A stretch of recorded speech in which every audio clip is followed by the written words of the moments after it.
9시 3분 월요일 리브굿 제품 강의 시작하도록 하겠습니다. 오늘은 제가 보상 플랜 말고 오랜만에 제품 강의를 가지고 여러분과 함께 공유하고자 합니다. 제품 강의는 전체에서는 참 오랜만에 한 것 같은데요. 오늘 우리 사장님들과 함께 나눌 제품은 단백질에 관한 것입니다. 어떤 특정 제품을 하나 이렇게 딱 집어서 하긴 할 건데 그 근원이 일단 단백질 관련이다. 이렇게 보시면 될 것 같습니다. 한번 보도록 할게요. 단백질에 관한 것이고요. 저희 리브굿 안에는 단백질 관련된 제품이 네 가지가 있습니다. 그와 관련된 이야기들을 할 거고요. 혹시 이런 생각 해보지 않으셨나요? 참 헷갈리다. 식물성 단백질도 있고 유청 단백질도 있고 비스무리한 아미노산도 있고 또 비스무리한 뭐 근육을 만드는데 크레아틴도 있고 요 네 가지 제품이 참 헷갈릴 때가 많아요. 언제 식물성 단백질을 먹으면 좋지? 이것도 결국은 단백질 먹으면 아미노산화되어서 결국은 근육 생성하는 데 도움이 될 텐데.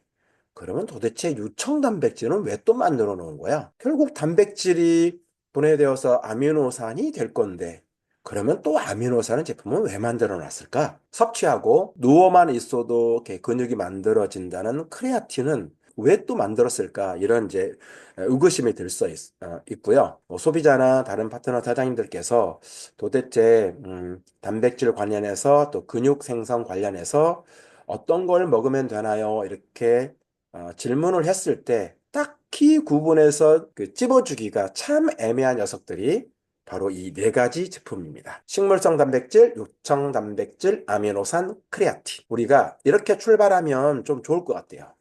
근원과 공통점은 프롬 프로틴, 단백질으로부터 이 네 가지는 시작되고 출발한다. 이렇게 좀 정의를 하고 들어가면 좋을 것 같고요. 우리 첫 번째 식물성 단백질이죠. 그야말로 우리가 가장 흔하게 아는 단백질. 그리고 약간 다른 웨이라고 하는 이름을 가지고 있는 단백질. 웨이라고 하는 이 영어 뜻이 유청이라고 하는 뜻을 가지고 있잖아요. 우유에서 분리된 거죠. 유청 단백질이라고 써 있고 그 밑에 하얀 글씨로 isolate라고 하는 글이 써 있습니다. 자, 얘는 유청 단백질이다. 일단 여기까지만 우리가 짚고 넘어가고요. 그 다음에는 아미노산이 들어있는 아미노스라고 하는 제품입니다. 글씨 위에 에센셜이라고 써 있으니까 필수 아미노산 공급을 위해서 섭취하면 좋겠구나 이렇게 힌트를 얻을 수가 있겠네요. 그리고 마지막으로 크레아틴 이 네 가지가 이렇게 있습니다. 이 네 가지 제품의 큰 특징이 뭐라고 그랬죠? 근원과 공통점은 뭐로부터? 프로틴으로부터 시작되고 출발된다. 자, 그러면 우리가 잘 알고 계시는 것처럼 단백질은 이와 같은 과정을 통해서 제가 아주 간단하게 도식화했지만 이와 같은 과정을 통해서 우리 몸에서 제 역할들을 합니다. 우리가 단백질을 섭취하면 당연히 소화 흡수 과정을 통해서 분해가 되어지죠. 그리고 그 분해된 아이들을 우리는 아미노산이라고 말하고요. 또 이 아미노산을 합성해서 크레아틴이라고 하는 물질이 우리 안에서 만들어짐으로 인해서 각각의 역할들을 수행하는 거죠. 자, 식물성 단백질, 유청 단백질, 아미노산, 그리고 크레아틴. 자, 이해되셨죠? 뭐로부터? 모두 다 단백질으로부터. 약간의 차이가 있을 수 있어요. 끝까지 강의를 함께 하시면 그래도 나름대로 조금 구분은 되실 수 있도록 제가 도와드릴게요. 자, 제가 이 생각을 왜 했냐면 단백질이 체내에 들어가면 분해되어서 그게 아미노산화되어서 우리 몸에 쓰여진다고 하는데 뭐야? 단백질이면 될 텐데 왜 아미노산을 만들었을까? 이런 의문이 들 수 있고 저는 들었었어요. 그래서 좀 더 소비자나 파트너분들에게 구분하기 쉽게끔 이렇게 강의를 한번 준비해 봤던 거죠. 자, 이것을 이해하려면 우리 단백질이 어떤 영양소죠? 네, 맞습니다. 3대 영양소 중에 가장 중요한 게 단백질이죠. 물론 탄수화물도 중요하고 지방도 중요해요. 사실 탄수화물, 지방, 단백질은 누가 더 중요하다고 말할 수 없을 정도로 서로의 궁합이 아주 잘 맞고 균형감을 이룰 때 가장 최적을 이룰 수 있는 거죠. 3대 영양소가 탄수화물, 지방, 단백질이 있고 우리 4대 영양소 하면 뭐가 포함되죠? 맞습니다. 비타민이 포함되면 4대 영양소고요. 미네랄이 여기에 포함되면 5대 영양소, 그 다음에 여기에 물이 포함되면 6대 영양소라고 부르고 사람들은 이런 거를 참 구분을 잘 해놨어요. 그리고 여기에 마지막으로 식이섬유가 들어가면 7대 영양소라고 하지만 근원은 탄지단이다. 이렇게 보시면 되겠습니다. 그 중에서 우리는 오늘 누구를 콕 집어서 이야기하려고 하는 거죠? 맞습니다. 단백질이죠. 단백질이면 될 텐데 왜 아미노산을 만들었을까? 다시 첫 질문으로 돌아갈게요. 3대 영양소 중 유일하게 단백질만 보충제로 판매되고 있죠. 탄수화물도 3대 지방, 3대 영양소, 지방도 3대 영양소 중에 중요한 역할을 하는데 유독 제품으로 팔리는 것은 3대 영양소 중에서는 단백질밖에 없어요. 맞죠? 왜 이럴까요? 맞습니다. 수요 대비 공급이 원활하지 않기 때문이에요. 여기서 공급이라 하면 제품으로 제조해서 판매되는 그런 공급 말고 어디에서 우리 몸 안에서의 수급 원활하지 않다는 얘기죠. 뭐에 비해서? 탄수화물이나 지방에 비해서 중요도는 단백질이 꽤 높은데 이런 수요 공급이 원활하지 않는 이유는 여러 가지가 있겠지만 저는 큰 틀에서 현대인의 식생활, 바쁜 어떤 일과 그리고 무척 많은 일들, 이런 것들이 우리의 또 라이프 스타일, 이런 것들이 단백질의 우리 몸 안에서의 수요와 공급을 많이 깨뜨렸을 것이다. 이렇게 보여집니다. 그런 균형을 잡기 위해서 단백질이 보충제로 나오기 시작했죠. 왜냐하면 탄수화물과 지방은 마음만 먹으면 부족할 일이 없어요. 항상 뭐에서 문제죠? 과에서 문제입니다. 근데 단백질은 비교적 탄수화물과 지방과 비교했을 때 과에서 문제가 되는 경우는 잘 없어요. 보충이 안 되어서 문제가 되는 경우가 있지. 자, 그렇다면 이 단백질이 결국은 아미노산화되어서 우리 몸에서 작동하는데 이 단백질과 아미노산이 체내에서 어떤 역할을 하는지 대단히 많지만 5가지만 한번 살펴보도록 할게요. 첫 번째는 단백질과 아미노산이 하는 기능, 조직 구조와 조직의 기능을 원활하게 하는데 쓰여집니다. 자, 여기 글이 있으니까 제가 읽어볼게요. 단백질은 근육, 피부, 모발 등 다양한 조직을 구성하고 기능을 수행한다. 아미노산은 단백질을 구성하는 작은 분자이다. 이해되셨죠? 우리 몸의 모든 조직 구성원의 구성에 필요로 하고 쓰여지는 게 이 단백질이라는 거죠. 그리고 그게 잘게 쪼개졌을 때 아미노산인 거고요. 또 두 번째 특징과 역할은 효소 활성입니다. 효소. 여기서 효소는 소화효소를 일컫는 것이 아니라 우리 생명을 유지하는 데 있어서 꼭 필요한 대사효소를 일컫습니다. 생리작용에 꼭 필요한 대사효소.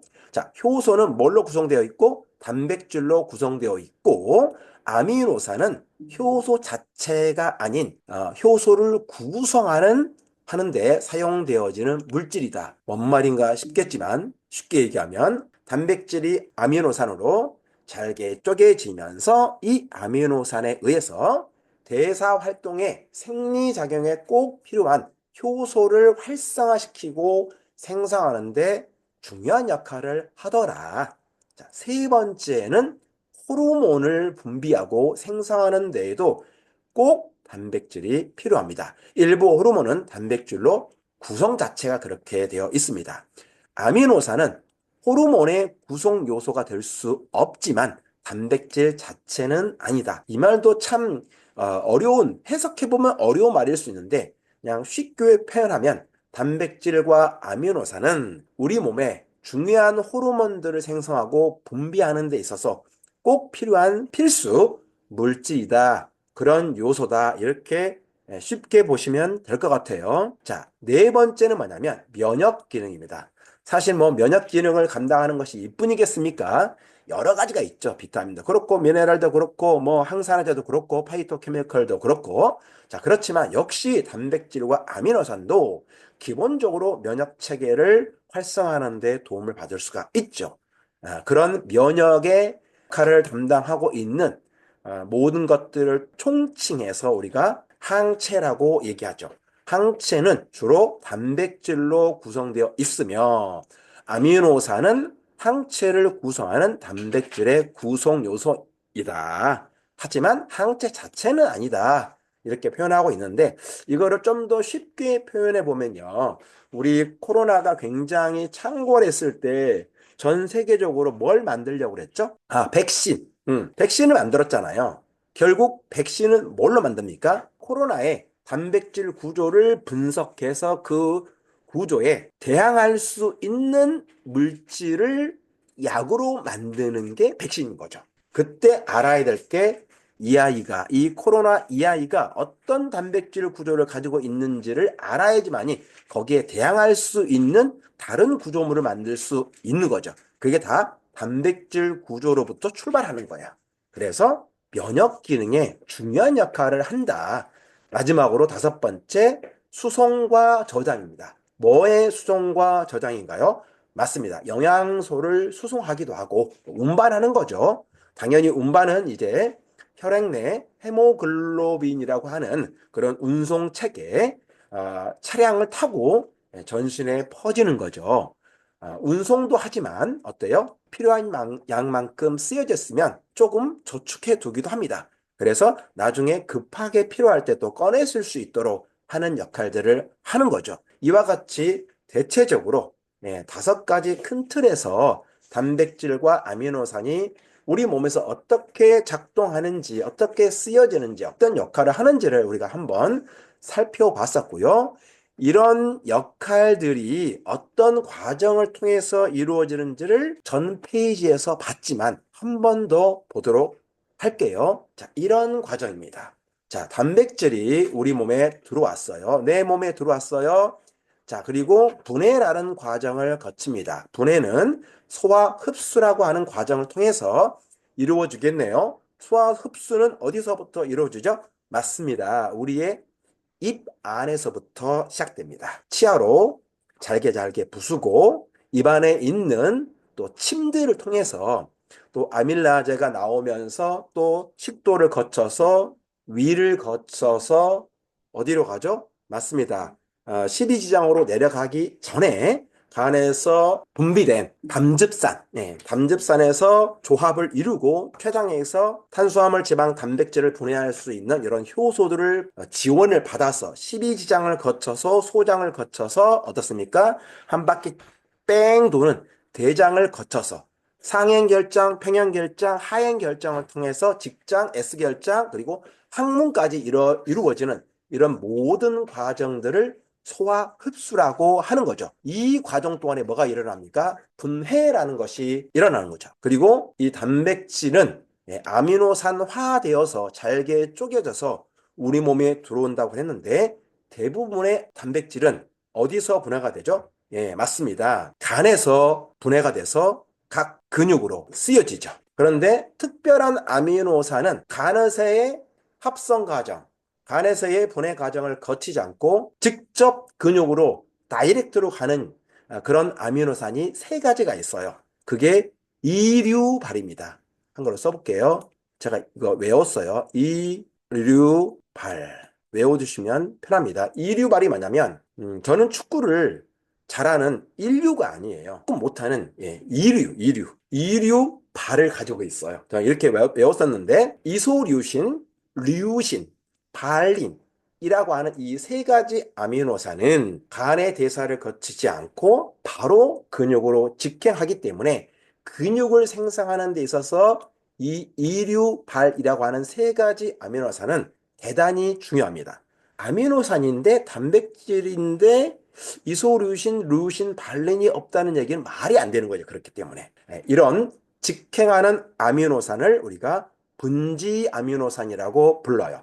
아마 한 번쯤은 들어보셨을 거예요. BCAA라고 표기합니다. 자, 이렇게 아미노산화되어서 엄청 잘게 쪼개져서 이걸로 끝나느냐? 그 다음에 이 아미노산이 다시 우리 체내에서 단백질을 합성합니다. 아니, 이게 뭔 소리요? 처음에 단백질이 들어와가지고 이런 과정을 거쳐가지고 잘게 쪼개져서 아미노산이 되었는데 또 다시 단백질을 만들어낸다고? 아, 맞습니다. 맨 앞에 있는 이 단백질과 맨 뒤에 있는 이 단백질 합성은 약간 달라요. 앞에 있는 단백질은 그냥 순수 단백질로서의 자체로서의 단백질을 얘기한다면 뒤에 있는 이 단백질은 우리 몸을 구성하는 구성 요소로서의 최종 단백질이다. 이렇게 보시면 되겠습니다. 이해되시죠? 자, 어쨌든 이와 같은 과정을 통해서 쓰여지고 할 일을 제대로 하는구나. 이렇게 우리가 이해를 했다고 칠게요. 자, 그렇다면 다시 원점으로 돌아가서 우리 리브곶에 있는 단백질 관련된 제품이 뭐라고요? 100% 식물성 단백질, 그 다음에 유청 단백질, 아미노스, 그 다음에 크레아틴. 네 가지가 있다고 그랬잖아요. 성분표로 비교해본 차이점과 추천사항을 한번 살펴보면 조금 더 이해가 쉬울 것 같아요. 글씨가 좀 적을 수 있거든요. 이번 페이지부터는 여러분들이 작으면 스스로 확대해서 보시면 좋을 것 같고요. 그냥 들으셔도 좋을 것 같습니다. 자, 첫 번째, 식물성 단백질입니다. 리브곶의 식물성 단백질. 프로틴이 단백질이 20g 들어있고요. 그 단백질 20g은 유기농 완두콩 단백질, 유기농 햄프 단백질 이 두 가지로 되어 있습니다. 첫 번째는 유기농이라는 것이 일단은 중요한 거고요. 대두 단백질이 아닌 것이 중요합니다. 대두 단백질은 대두 자체는 유전자 변형하기에 아주 좋은 녀석이고 그런 것들로 많이 쓰여집니다. 하지만 완두콩 단백질은 유전자 변형을 거의 하지 않습니다. 당연히 리브곶의 완두콩 단백질은 유기농이기 때문에 그럴 일이 절대 없는 거고요. 특별하게 햄프 단백질까지 이렇게 포함되어 있다. 자, 이렇게 단백질 두 가지 종류가 있구나 이해하셨어요? 자, 그리고 식물성 단백질에는 보시는 바와 같이 비타민들이 좀 포함되어 있습니다. 비타민, 항산화 비타민이라고 할 수 있는 A, C, E, 그 다음에 D까지. 제가 붉은색으로 표시한 이 비타민들 혹은 미네랄들 있잖아요. 타사의 비타민과 좀 다르게 최대 흡수율과 생체 이용률을 높인 메틸화되어 있는, 즉 흡수율과 생체 이용률을 최대치로 높이기 위해서 특별한 비타민 C, 비타민 D, 이끼류라고 되어 있죠. 그 다음에 B9, B12, 셀레늄, 크롬, 마그네슘. 뒤에 괄호 열고 제가 뭐라고 하나 써놨잖아요. 이런 것들이 단순한 미네랄 비타민을 쓴 것이 아니라 생체 이용률과 흡수율을 극강으로 높일 수 있는 그런 성분의 비타민 계열 미네랄을 썼다라고 제가 표시해 둔 겁니다. 자, 이처럼 비타민군이 들어가 있고 B군 8가지 다 들어가 있고 여기에다가 식물성 단백질에는 미네랄이 이게 몇 가지인가요? 한 9가지 되나요?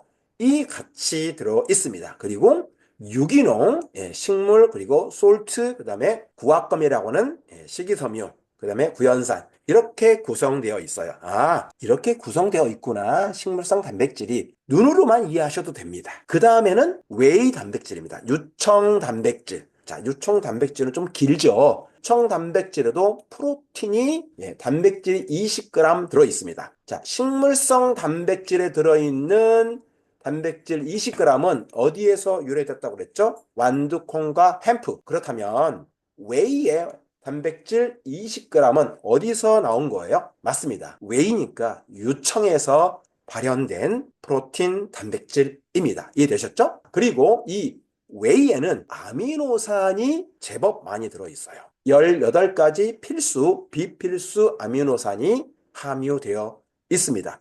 옆에 있는 식물성 단백질과는 이름은 같은 계열의 단백질이지만 완전히 다르다는 것을 알 수 있어요. 거기에다가 미네랄이 조금 포함되어 있고 특이하게 소화효소 4가지가 포함되어 있습니다.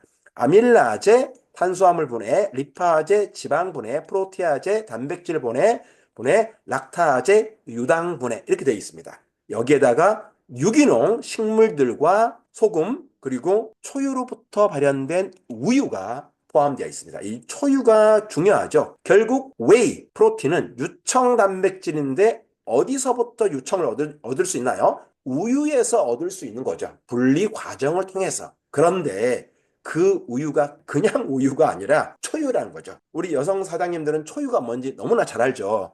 남자 사장님들은 잘 모를 수 있어요. 저처럼. 초유는 얻기도 힘들고 양도 많지 않아요. 아시잖아요. 우리 아이 키울 때 다 배우셨죠? 자, 이렇게 웨이 유청 단백질은 이와 같은 구성을 하고 있더라. 자, 이것도 이렇게 눈으로 쭉 훑고 지나가시면 그걸로 족하고요. 그 다음에는 아미노스입니다. 자, 아미노스는 어떻습니까? 맞습니다. 아미노산으로 되어 있어요. 그리고 미네랄 조금, 그리고 유기농, 솔트, 스테비아, 구연산. 어때요? 대부분이 아미노산 자체로 되어 있습니다. 이해되시죠? 그러면 웨이하고는 어떤 차이점이 있나요? 미네랄이 조금 덜 들어있고 소화효소가 없고 그 다음에 유기농 식물들이 조금 덜 들어있는 그런 차이가 있잖아요. 주력이 아미노스는 그냥 아미노산 자체다 이렇게 이해하시면 될 것 같아요. 그리고 마지막으로 크레아틴은 딱 두 가지로 되어 있죠. 크레아틴과 HMB라고 하는 물질로. 그런데 크레아틴은 어떻게 우리 몸에서 만들어지냐면요. 아르기닌, 글리신, 메티오닌이라고 하는 아미노산 3박자가 잘 맞아야 크레아틴이 만들어집니다. 그럼 어때요?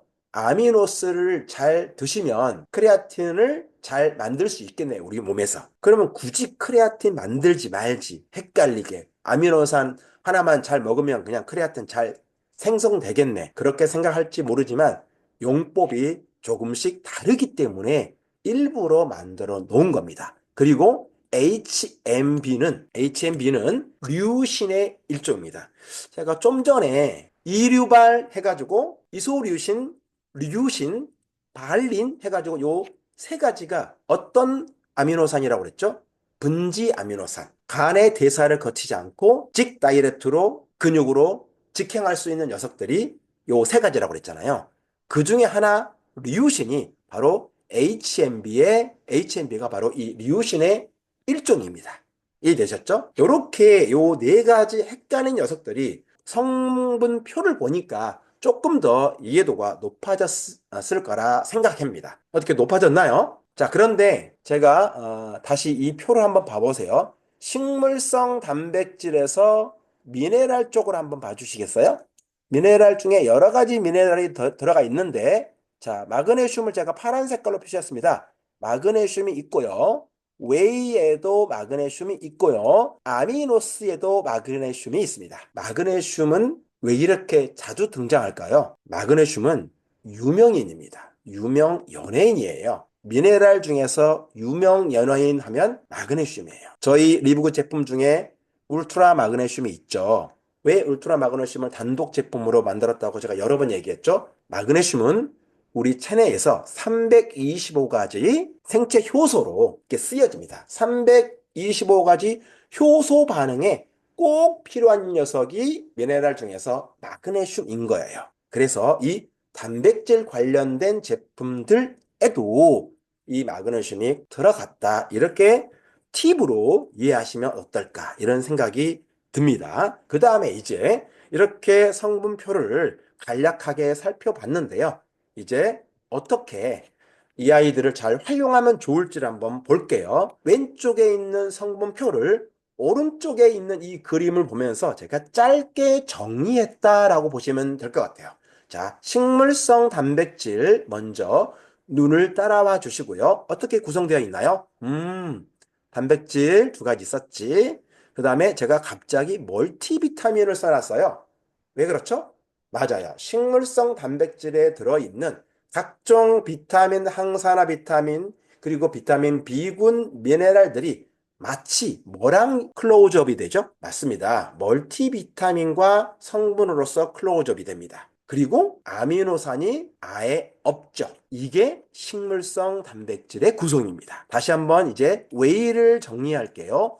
웨이는 유청 단백질이라고 했어요. 그죠? 그리고 아미노산이 들어있고 소화 효소가 들어있고 미네랄이 몇 가지 들어있고 목초 사육한 초유가 들어있습니다.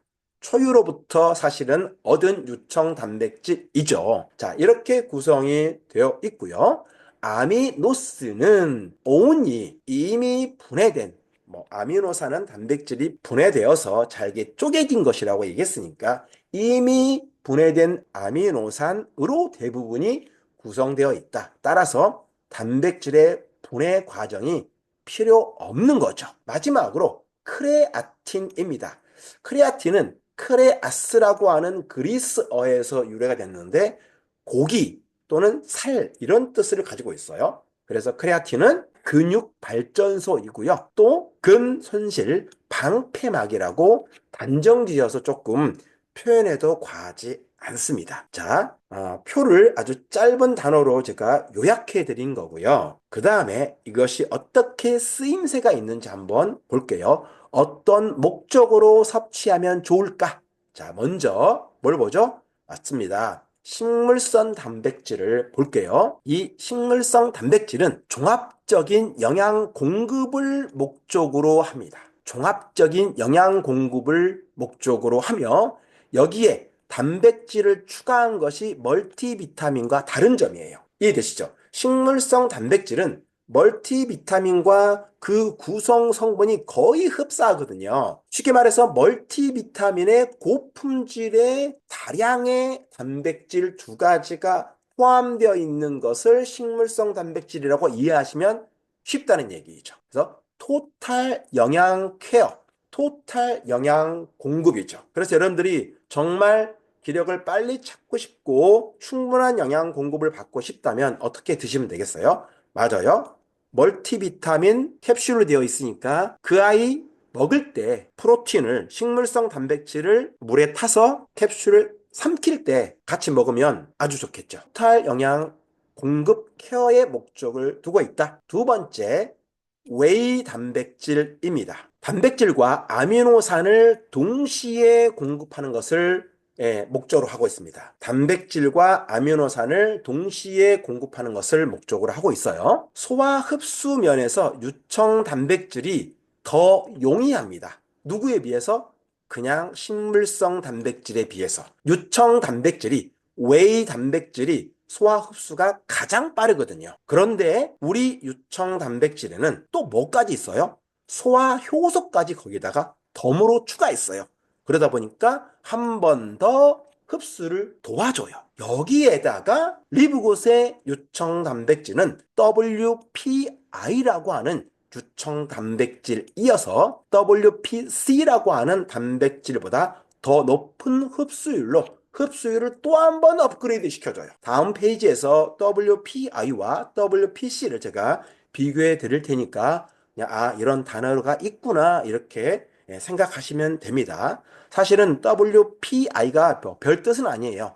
여기 위에 유청 단백질 그림으로 한번 여러분의 눈을 올려보시겠어요? 자, 웨이 할 때 W로 시작하죠. 프로틴 할 때 P로 시작하죠. 그 다음에 밑에 isolate 할 때 I로 시작하죠. 여 앞 글자를 딴 겁니다. WPI. 그러면 유청 단백질 분리형 이런 뜻이 되거든요. isolate가 분리하다 그런 뜻을 갖고 있으니까요. 그래서 우리 유청 단백질은 내가 단백질을 먹긴 먹는데 때에 따라서 어떤 분들은 이렇게 소화 흡수가 좀 다른 분들에 비해서 좀 떨어지는 분들이 계세요. 그런데 단백질은 공급해주고 싶어. 부대끼지 않고 먹을 수 있는 방법이 없을까? 그런 분들이라면 어때요? 유청 단백질, 웨이 프로틴을 드시면 편안하게 드실 수가 있습니다. 이해되시죠?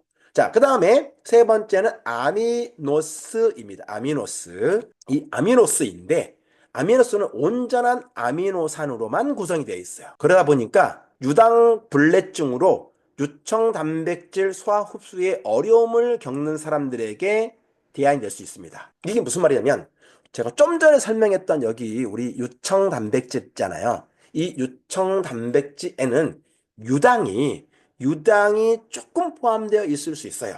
근데 이 소량의 유당으로도 유당 불내증이 있는, 즉 유당을 분해할 수 있는 효소가 없는 분들이 한국 사람들 중에는 제법 많아요. 그래서 혹시 여러분들 중에 우유를 먹기만 하면 설사하시는 분들이 간혹가다 있거든요. 제가 예전에는 그랬었어요. 그래서 출근길에는 절대 우유를 마시지 않았어요, 아침에. 왜냐하면 지하철 타다가 갑자기 뱃속이 부글거리면 큰일 나거든요. 이게 우유를 분해할 수 있는, 그러니까 우유 안에 들어있는 이 유당을 분해할 수 있는 효소가 선천적으로 대한민국 사람들은 더 적어요. 그런 유당 불내증이 있는 사람들은 청단백질을 섭취했을 때 혹시 그럴 수 있어요. 그런데 내가 근육을 만들고 싶어. 이런 분들이라면 어때요? 안전하게 아미노스를 드셔주시면 유당 불내증은 아예 걱정을 하지 않아도 된다. 그래서 아미노스는 영양 공급보다는 그냥 아미노산을 통한 대사 적용에 포커스를 맞출 때 그 목적을 두면 좋겠다. 이런 생각이 들고요. 마지막 크레아틴은 내가 운동을 좀 하는 사람이야. 그리고 운동을 해야 되겠어. 아무리 그래도 근육 만드는 데에는 운동만 한 게 뭐 있겠어? 맞는 말이죠. 100%. 이 네 가지 모든 제품은요. 운동과 함께 곁들였을 때 가장 좋은 효과를 볼 수 있습니다. 그 중에서 탑을 꼽으라 한다면 누구다? 크레아틴이다. 운동과 곁들여 즉각적인 근육 생성뿐만 아니라 생성된 그 근육을 오랫동안 유지하고 싶다면 최고의 대안이 될 수 있는 게 크레아틴이다. 곧 여름이 다가오므로 뭔가 좀 보여주고 싶다면 맞습니다. 크레아틴을 적극적으로 추천해 드리고요. 운동하는 사람들 치고 헬스장 가시는 분들 치고 크레아틴을 일단 모르신다면 그분은 헬스장을 잘못 가시는 거 아닌가? 이럴 정도로 다들 아십니다. 좀 전에 설명드렸던 것처럼 크레아틴은 아르기닌, 글리신, 메티오닌을 잘 섭취했을 때 만들어지는데 그것 자체가 아예 크레아틴이 들어있다. 그다음에 HMB도 마찬가지인데 류신이라고 하는 아미노산으로부터 발현된 것인데 이미 여기에 포함되어 있다. 가장 빠른 시간 내에 운동과 함께 함으로 인해서 빠른 근육 생성 그리고 근육 유지를 하고 싶다면 크레아틴 이렇게 정리하시면 되겠습니다. 자, 오늘 제가 마지막으로 웨이 유청 단백질 WPI라고 영어를 좀 썼는데요. 이것을 타사 제품과 함께 비교하면서 웨이를 조금만 더 다루어 드리고 마치도록 하겠습니다. 자, 여기에 유청 단백질, 리브굿 유청 단백질이 있고요. 그 다음에 피땡사의 웨이 단백질이 있습니다. 둘 다 유청 단백질입니다. 하지만 차이점은 리브굿은 웨이 프로틴 아이솔레이트라고 하는 분리형이고요. 피땡사는 웨이 프로틴 컨센트레이션이라고 하는 농축형입니다. 물론 피땡사의 유청 단백질에 컨센트레이션이라고 써 있지는 않아요, 영어로. 하지만 성분을 보면 그리고 회사 홈페이지 가보면 농축형이라고 분명하게 표시되어 있습니다. 그래서 이제 가격을 한번 볼게요. 리브굿은 회원가가 29.95달러, 한 30달러 잡고 한 4만 5천 원 정도 할까요? 예. 그리고 여기는 회원가가 69,900원입니다. 소비자가는 우리가 37달러 정도 되고요. 여기는 소비자가가 특별하게 동일합니다. 웨이에 대해서만큼은 소비자가하고 회원가가 동일해요. 이 제품에 한해서. 자, 그 다음에 어떻습니까? 용량은 리브굿은 846g 중에 단백질이 20g 들어있고 그 다음에 여기 피땡사는 750g 중에 단백질이 저희보다 2g이 더 들어있습니다. 대단히 좋은 제품이라고 할 수 있죠. 자, 세 번째 우리는 분리형이요. 여기는 농축이요. 자, 그 다음에 다섯 번째 들어있는 주요 성분들을 보면 리브굿은 아미노산 18개, 미네랄 5개, 소화효소 5개, 식물 4개, 그리고 소금, 밀크 들어있고요. 피땡사는 아미노산 18개, 해바라기 레시틴이라고 하는 그다음에 밀크. 자, 저는 밀크에 주목하고 싶어요. 양쪽에 밀크가 들어있어요. 하지만 리브굿의 밀크는 어떤 밀크요? 초유. 그 초유란 말을 어디서 확인할 수 있냐면 리브굿의 제품으로 여러분의 눈을 한번 돌려보시겠습니까? 자, 여기 영어로 써여 있는 isolate 밑에 with colostrum 이라고 써 있죠. with colostrum 이게 바로 초유입니다. 초유. 여기에 오른쪽에 피땡사의 밀크는 어떤 밀크인지 표시해 두지 않았습니다. 초유가 아닐 거예요. 제가 근무해봐서 알아요. 초유가 아닐 겁니다. 자, 이렇게 차이점이 있고요. 자, 인증 마크는 22가지를 가지고 있습니다. 다 설명하지 않아도 될 것 같고요. 여기 인증 마크는 4가지가 있죠. NTC 흡수율을 높였다는 자체 인증 마크이고요. 자, 그 다음에 킬렌 리스트, 도핑 테스트. 꽤 대단하다. 저는 그렇게 생각하지 않아요. 도핑 테스트를 해주는 웹사이트 들어가면 그렇게 쓰여 있어요. 우리가 알면 부드럽게 비교해 줄 수 있습니다. 오늘은 그 시간은 아니니까. GMP, 같은 GMP죠. 하지만 리브굿의 GMP는 그냥 GMP 아닌 거 아시죠? CGMP. 그 다음에 TUV라고 하는 이 인증 아주 좋은 인증이에요. 자, 이렇게 인증만 보더라도 이렇게 비교가 되더라. 성분표는 쭉 글씨로 나열하면 이렇게 표현이 됩니다. 아미노산의 구성은 똑같아요. 아미노산의 구성은 똑같은데 아미노산의 함량은 피땡사의 아미노산 함량이 살짝 모두 다 많습니다. 몇 미리그램, 몇백 미리그램이니까 그람수로 따지면 0. 몇 그램 이렇게 되거든요. 별 차이 없다. 하지만 수치상으로는 피땡사가 아미노산이 조금 많다. 이렇게 보시면 되겠습니다. 자, 분리형과 그 다음에 농축형 차이점을 보시면 왜 리브굿의 유청 단백질이 뛰어난가 즉각적으로 알 수 있습니다. 여러분의 편의를 위해서 제가 이거를 확대해 드리도록 하겠습니다. 분리형 WPI라고 얘기했고요. 농축형 WPC라고 일컫습니다. 자, 단백질 함량은요, 이 유청 단백질을 만드는 과정 중에 WPI, 분리형 유청 단백질은 유청 단백질이 90% 이상 함유되게 돼 있어요. 하지만 농축형은 단어가 농축형이어서 굉장히 많이 들어갈 것 같지만 실제로는 35%에서 최대 87%까지예요. 누가 좋아요? 당연히 분리형이 좋죠. 자, 단백질 생성 과정을 한번 볼까요? 단백질 생성 과정은 먼저 농축형을 보도록 할게요. 자, 우유에서 지방, 콜레스테롤, 불순물, 탄수화물도 마찬가지겠죠. 탄수화물, 불순물 등을 최소화한 단백질 생성이에요.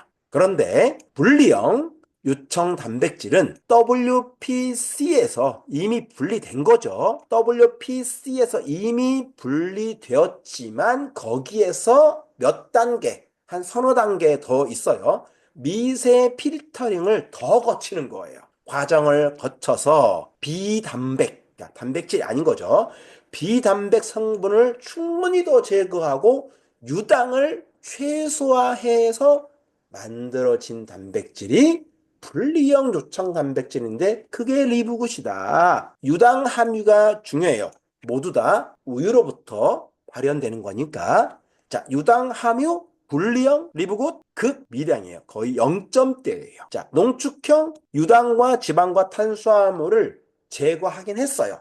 하지만 반드시 존재해요. 제가 봤을 때는 0.6하고 한 6% 정도니까 한 10배죠. 배수로 따지면. 이렇게 다릅니다. 그래서 우리 청 단백질은 유당불내증이 있으신 분들도 제가 봤을 때는 거의 지장이 없을 것 같아요. 99.9%. 정말 극미량이기 때문에. 생산 단가는요. 당연히 분리형이 훨씬 비쌉니다. 왜 비싸겠어요? WPC에서 미세 필터링 과정을 3단계, 4단계 더 거치기 때문에 생산 단가도 비싸요. 농축은 저렴합니다. 근데 근육으로의 흡수도는 분리형이 매우 빠릅니다. 농축형도 빠르지만 분리형은 매우 빠르다. 흡수율은 어때요? 리브굿의 요청 단백질 분리형은 매우 높다. 농축형은 높다. 이런 차이점들을 가지고 있는데 어때요? 우리의 우유는 어떤 우유? 초유. 저쪽 우유는 어떤 우유인지 초유라고 써져 있지 않아요.